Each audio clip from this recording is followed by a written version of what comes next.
Israel সম্প্রতি দাবি করেছে ইরানের পারমাণবিক কর্মসূচি রুখতে এবং নিজেদের নিরাপত্তার জন্য তারা হামলা চালিয়েছে। পাল্টা জবাবে ইরানও হামলা চালাচ্ছে, যার ফলে পুরো মধ্যপ্রাচ্য এখন উত্তপ্ত হয়ে উঠেছে।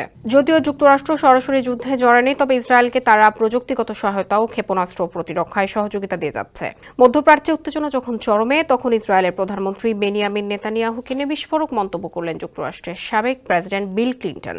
তার অভিযোগ, ইরানের সঙ্গে যুদ্ধের হুমকি নেতানিয়াহুর ক্ষমতা টিকিয়ে রাখার কৌশল মাত্র।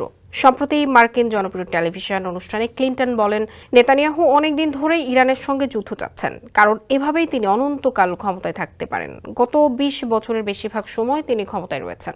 স্যান্ডেলিনা সো, রূপচর্চায় আভিজাত্য। এই মন্তব্যের মাধ্যমে নেতানিয়াহু যুদ্ধমুখী কৌশলের রাজনৈতিক উদ্দেশ্যকে তুলে ধরেন ক্লিন্টন। তিনি বলেন, আমরা এখন যা দেখছি তা হলো সাধারণ মানুষের নির্বিচারে হত্যাকাণ্ড।